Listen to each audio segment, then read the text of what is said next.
자, 여러분, 어쩌면은 1년에서 2년 뒤 우리 대한민국의 국민들은 놀랍게도 이런 소리를 하고 있을지도 모르겠습니다. 아, 그래도 문재인 정부 시절이 그나마 살기는 좋았지라고 말입니다. 자, 말도 안 된다고 생각을 하시겠지만 최근 대한민국의 국민들, 특히 젊은 국민들이 보여주고 있는 평균적인 정치적 의식의 흐름을 보면은 바로 그런 길을 따라가고 있습니다. 어떤 길이냐? 최악의 선택 말입니다. 자, 최근에 공수처에서 무려 야당인 국힘당 의원들을 대상으로 통신 내역 뒷조사를 하고 다녔다라는 사실이 알려져 논란이 되고 있습니다. 국힘당 의원들을 국회의원들을 공수처에서 사찰을 했다라는 겁니다. 자, 국힘당의 의원 무려 한두 명도 아닙니다. 무려 의원들 26명 이상을 통신조회를 최근에 했다라고 해요.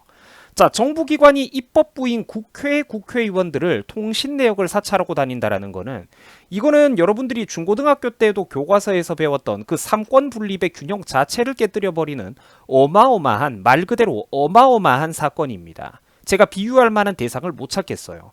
소위 말하는 미국의 정치 역사 속에 한 번씩 등장하는 각종 무슨 게이트 사건에 충분히 비견되고도 남음이 있는 어마어마한 사건이라는 겁니다. 자, 그런데 이게 문제는 언론인들과 정치에 관심이 많은 편인 일정 비율의 국민들에게만 논란이 되고 있고 그다지 전국민적인 논란거리와 떡밥으로는 제대로 언급이 안 되고 있다는 게 더욱더 심각한 문제입니다. 국민 스스로 사태의 경중에 대해서 바람잡이들이 없으면 판단을 스스로 못 내리고 있다라는 겁니다. 자, 존경하는 유튜브 시청자 여러분들, 저는 이 나라의 미래가 진심으로 걱정이 됩니다. 제가 대단한 사람은 절대로 아니지만 저는 이 나라의 미래가, 여러분들의 미래가 진심으로 걱정이 됩니다. 자, 시청자분들께서도 공수처에 대해서는 어느 정도 알고 계실 겁니다. 몇 년 전에 과거 이 유튜버 얼음사이다 저 역시도 열심히 이 기관이 얼마나 위험한 기관인지, 독재 권력의 고속도로로 가는 길인지 수도 없이 비판을 했습니다만 결국 전국민적인 무관심 속에 저 무서운 기관이 정말로 설치되어 버리고 말았죠. 이제 슬슬 작동을 시작하고 있는 겁니다. 이 공수처, 이 고위공직자 범죄수사처라는 것은 비유하자면 일종의 상황검찰과도 같은 것인데 사법부 판사들도 수사가 가능하고 대한민국의 고위공직자들은 물론이고 장관, 차관, 검찰총장, 또 뭐 헌법재판소의 그런 재판관들, 대법원의 재판관들, 대법관들에 이르기까지 거의 모든 대한민국의 고위직 인사들을 수사 가능합니다. 심지어 기존의 어떤 사건을 경찰과 검찰에서 수사하고 있을 경우 공수처가 그 사건을 지금부터는 우리가 수사하겠다라고 마음대로 그 사건을 빼들어가고 이관시키는 것까지 가능합니다. 이 공수처라는 게 그냥 뭐냐면은 바로 그 옛날에 그렇게 말이 많은 군사정권 시절에도 전혀 없었던 대한민국의 검경의 양대 수사기관 균형, 수십 년의 전통을 완전히 뒤집어 엎어버리는 어마무시한 권력기관이라는 겁니다. 뭐 애초에 우리 같은 젊은 세대들이 학교 교과서에서 배워왔던 그 군사 정권들의 어떤 그런 모습들 자체가 애초에 왜곡과 과장이지만 그 과장을 우리가 200% 이해해 준다고 하더라도 그것보다도 훨씬 더 무서운 기관, 그때도 없었던 기관이 바로 지금 현대에 생겨나가지고 작동을 하고 있다라는 거예요. 얼마나 무서운 일인지 이게 상상이 가십니까?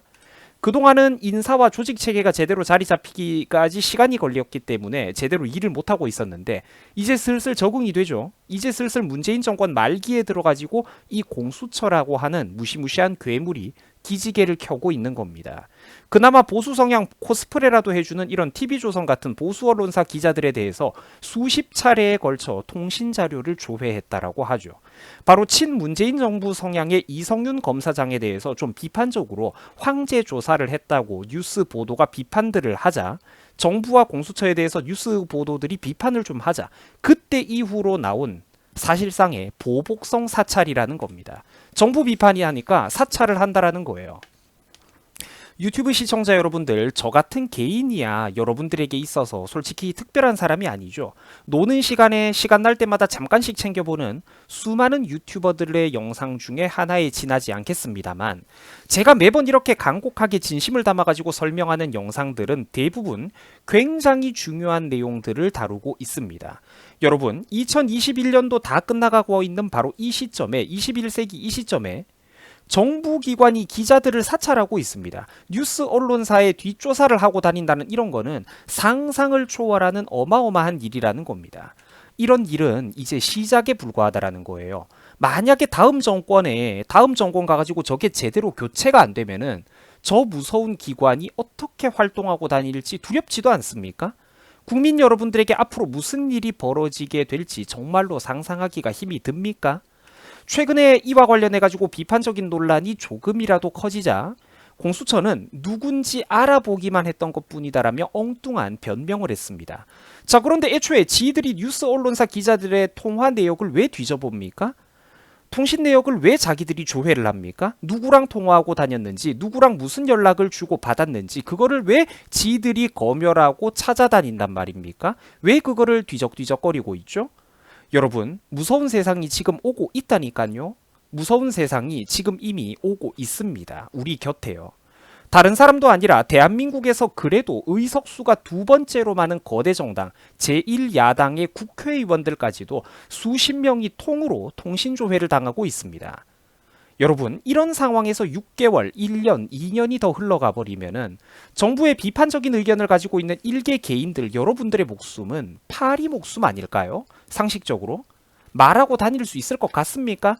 조금만 유명한 SNS 페이지를 운영하거나 뭐 댓글을 좀 수백 개 이렇게 뉴스 기사에 남겼다거나 조금만 여러분들이 추천을 받고 베스트 리플을 만들고 비중 있는 어떤 반정부 인사가 되어 갈 경우 그 새싹을 저 무서운 형님들이 두고만 보고 있을 것 같습니까? 아, 물론 공수처는 그래 알아요. 공수처는 물론 고위공직자들을 수사하는 게 목적이고 일반인들을 건드는 거는 아니기는 하죠. 근데 애초에 그럼 언론사들이 고위공직자입니까? 말 바꾸기, 말장난하기 나름이라는 거예요. 이 고위공직자 범죄수사처의 명령을 사실상 그러니까 이들의 입김을 받아가지고 애초에 정권의 입김을 받아가지고 검경인들 가만히 있겠습니까? 자기들 목숨줄이 전부 다 여기 공수처에 붙잡혀 있는데 그러니까 그런 거는 말장난이고 혹시나 내가 트집이 잡힐까봐 아차 싶어서 말씀을 드린 거고 거대 정당의 국회의원들도 건들리고 언론사들도 건들릴 정도면은 우리 같은 개인들은 애초에 파리 목숨이라는 거예요. 자, 정치인들에 대한 평가나 호불호는 물론 시청자 여러분들의 몫입니다. 뭐 이재명이 좋고 싫고 윤석열이 좋고 싫고 여러분들의 마음이에요. 압니다. 그러나 야당 대선 후보의 측근과 비서실장들에 대한 통신 내역까지 왜 이것들이 조회를 해갑니까? 뭐 꼬투리 잡을 게 있나 하고 이거를 보는 거죠. 약점이라도 잡으려고. 무섭지 않습니까? 왜 개인의 사생활을 정부와 국가기관이 나서서 검열을 합니까? 최근에 카톡 검열법만 해도 정신이 나갈 것 같은데 카톡 검열법만 해도 여러분들의 정신이 나갈 것 같을 텐데 하물며 언론사 기자와 야당 국회의원까지 통신 내역을 뒤져본다뇨. 차기 대선 후보의 측근과 비서실장까지 찾아본다고? 이게 정상적인 나라입니까? 이런 나라에서 여러분들 같은 평범한 일개 국민들의 어떤 개인 기본적인 인권, 기본권이 존중받을 수가 있을까요? 얘네들도 자기 기본권을 못 지키고 있는데 이게 정상적인 나라입니까? 뿐만 아니라 최근에 공수처는 김경률 회계사라는 사람의 통신자료까지 조회했다라고 합니다. 참고로 이 김경률 회계사라는 사람이 누구냐면은 바로 화천대유 대장동 사건을 일찌감치 초기부터 파헤치고 여러 가지 전문적인 지식으로 의혹을 제기하셨던 전문가분입니다. 시청자 여러분, 지금 대한민국에서 얼마나 무서운 일이 벌어지고 있는지 상상이 가십니까? 저도 시청자분들이 최근 많이 화를 내고 있는 그 사상, 그 떡밥들 왜 모르겠습니까? 정말 저도 그거 싫어합니다.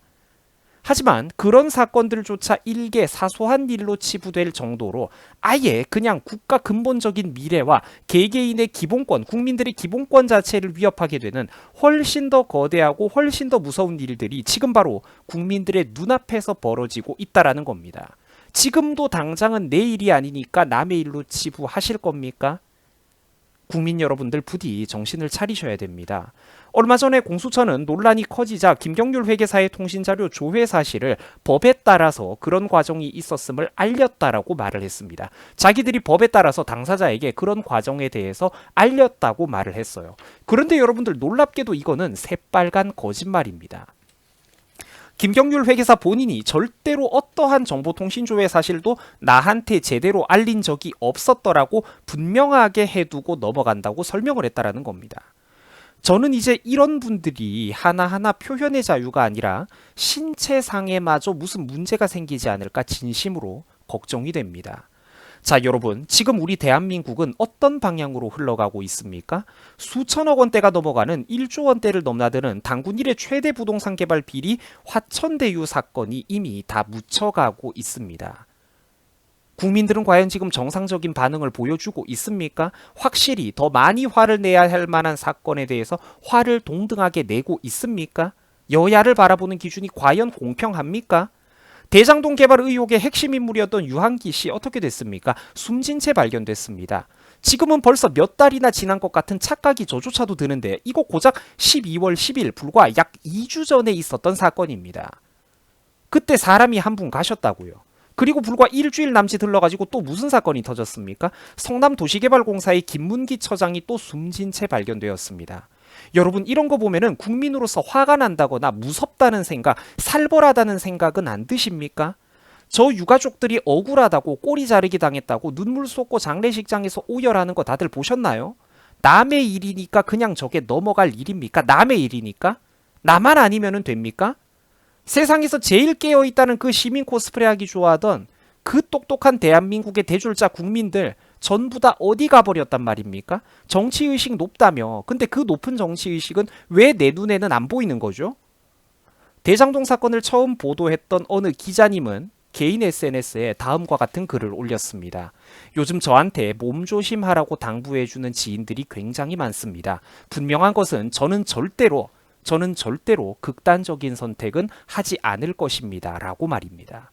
여러분, 지금 여러분들이 온갖 사소한 것들에 눈이 휩쓸리고 있는 사이에 대한민국 한켠에서는 영화보다 더 영화 같은 일이 벌어지고 있습니다. 공수처의 통신내역 조회 사건도 벌써 몇 주가, 일주가 지나가고 있습니다. 그런데 여러분들 최근에 뉴스 기사를 보셨는지 모르겠는데 무려 110명 이상 털렸다라고 해요. 여러분, 이런 거 보면은 진짜 안 무섭습니까? 기자들도 못 버텨요. 언론사 기자들 뿐입니까? 야당 국회의원들도 통신내역 조회당하고 찔끔찔끔 항의의 목소리나 내는 게 전부라니까? 그러면은 뉴스 기사나 찍 한두 줄 나오고 묻혀버리는 거예요. 여러분, 이런 거 보고 진짜 아무 생각도 없으십니까? 대한민국 여론의 판이 뭔가 심각하게 기울어 있다는 거. 뭐 그래, 적법한 비판을 하는 거는 좋은데 한쪽에게만 너무 과도한 어떤 그런 틀로 기울어 있다는 생각 안 드십니까? 그래, 합당한 비판, 합리적인 비판인데 비판할 때는 여권이고 야권이고 해야 되는데 그 여론이 누군가가 뒤에서 거대하게 만들고 조작하고 있다는 생각은 한번 안 해보셨어요? 나하고 똑같은 댓글을 달고 있는 저 수많은 사람들이 과연 나와 똑같은 국민들일까? 실제로 드루킹 댓글 조작 사건이 거대하게 터졌죠. 지금은 그거 없을 거라고 장담할 수 있습니까?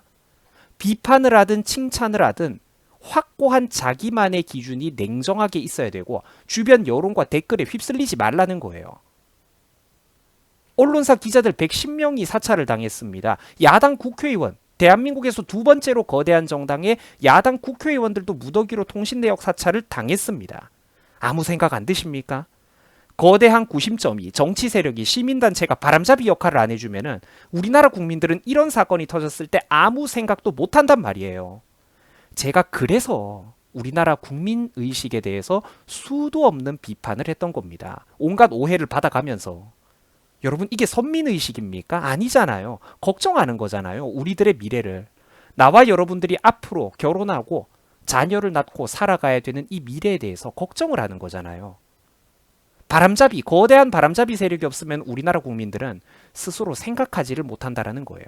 이런 걸 바로 제가 지난 몇 년 동안 그토록 비판을 하고 대중적인 의식에 대해서 각성을 촉구해 왔던 겁니다. 대한민국 국민 여러분, 부디 정신 차려야 됩니다. 대한민국 국민 여러분, 제발 정신 좀 차려주세요. 앞으로 남은 이 기회는 당신들의 손에 쥐어진 어쩌면 마지막이 될지도 모르는 기회, 아니 거의 확실한 마지막의 기회입니다. 여러분들이 지금 나이가 몇 살이 됐건 많건 적건 필요가 없어요. 지난 10년, 20년, 여러분들이 과거 지난 10년, 20년 동안 다사다난하게 살아왔던 그 세월과 인생의 경험과 앞으로 우리들의 선택에 따라서 결정지어지게 될 그 미래는 완전히 달라지게 될 수도 있습니다. 지난 10년, 20년 동안 살아왔던 세월과 앞으로의 미래는 완전히 달라질 수도 있습니다. 여러분들 불과 10년 전만 해도 미녀 사관학교로 유명하고 아름다운 슈퍼모델들의 나라로 유명한 나라가 있었죠. 산유국으로 유명했던 베네수엘라. 그 베네수엘라의 사람들. 자기들에게 불과 몇 년 뒤에 어떤 미래가 펼쳐질지 누가 알았을까요? 아무도 몰랐습니다. 브라질의 룰라 정권이 압도적인 국민 지지율을 자랑하면서 포퓰리즘 정책으로 나라의 재산을 탕진할 때에도 베네수엘라의 우고 차베스 정권 역시도 국민적인 인기를 자랑하면서 나라를 탕진해 갈 때도 사실 항상 바른 목소리를 들려주는 소수의 잔소리를 해주는 그런 언론인, 기자들, 지식인들, 개인 SNS 블로거들, 네티즌들이 일부 브라질과 베네수엘라에도 있기는 있었습니다. 그런데 국민들이 그들의 경고를 듣지를 않았죠. 대한민국 국민 여러분들 부디 정신 차려야 됩니다. 제발 정신 차려 주십시오. 당신들의 손에 당신들의 미래가 달려 있습니다. 여러분 수고하셨습니다.